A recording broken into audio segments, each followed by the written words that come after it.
భారత రాజ్యాంగం నకు చెందిన ముఖ్యమైన ప్రశ్నలు.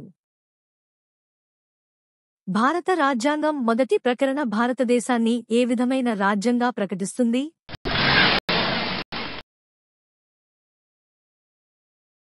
నాలుగు రాష్ట్రాల యూనియన్.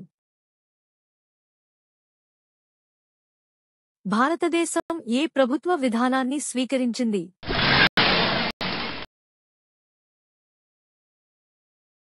జవాబు 3 పార్లమెంటరీ. రాజ్యాంగ పరిషత్ తొలి సమావేశాన్ని ఎప్పుడు నిర్వహించారు?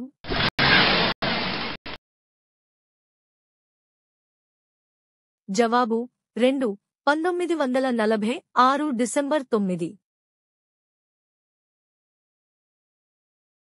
కింద పేర్కొన్న వారిలో రాజ్యాంగ పరిషత్ తాత్కాలిక అధ్యక్షుడిగా పనిచేసినవారు?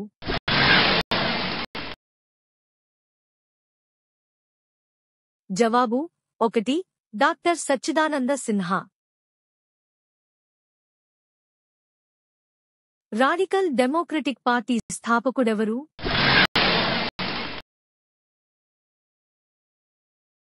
జవాబు 1 ఎంఎన్ రాయ్.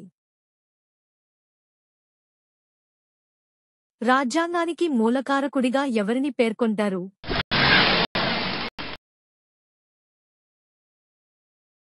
జవాబు 4 అరిస్టాటిల్. క్రిప్స్ కమిషన్ను ఎప్పుడు నియమించారు?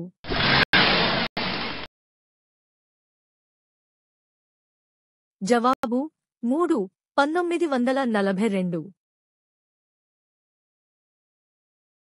ప్రపంచంలో తొలి లిఖిత రాజ్యాంగం ఏ దేశానిది?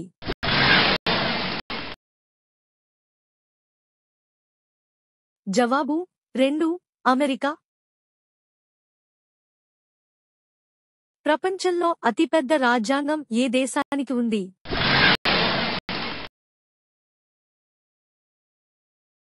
జవాబు 4 భారతదేశం.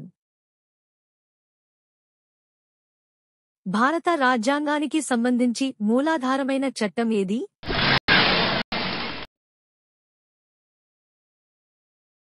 జవాబు 1 1935.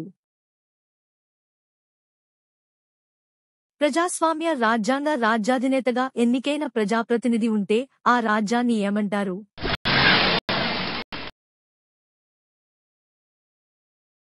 జవాబు 3 గణతంత్ర రాజ్యం. పూర్ణ స్వరాజ్ తీర్మానం కిందివాటిలో ఏ సమావేశానికి సంబంధించింది?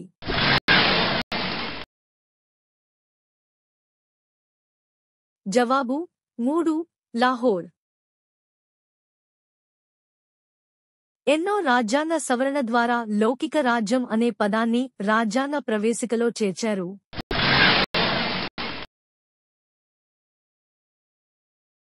జవాబు 4 42వ రాజ్యాంగ సవరణ. భారత రాజ్యాంగం అమల్లోకి రాకముందు అమల్లో ఉన్న చట్టం ఏది?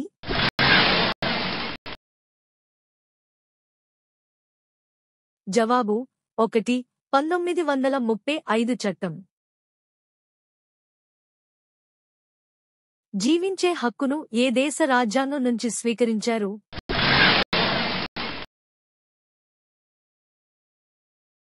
జవాబు 1 జపాన్. సామ్యవాదం అనే పదాన్ని రాజ్యాంగ ప్రవేశికలో ఎన్నో రాజ్యాంగ సవరణ ద్వారా చేర్చారు?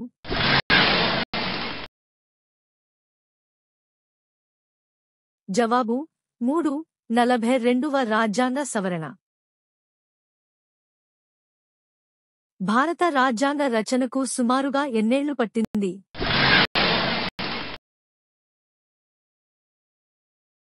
జవాబు 3 సంవత్సరాలు. మన దేశంలో ఏ రకమైన పౌరసత్వం అమల్లో ఉంది?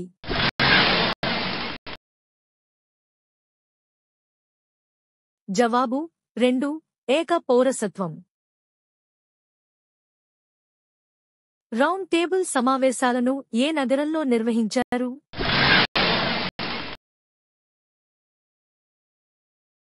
4 లండన్. రాజ్యాంగ పరిషత్కు ఎన్నికలను ఎప్పుడు నిర్వహించారు?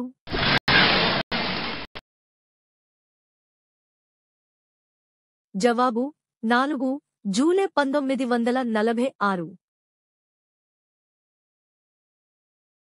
మత ప్రమేయం లేని, మత విషయాల్లో తటస్థంగా ఉండే రాజ్యాన్ని ఏమంటారు?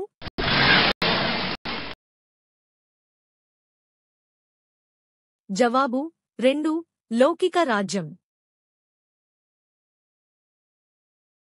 దేశ రక్షణ, కరెన్సీ ఏ జాబితాలో ఉన్నాయి?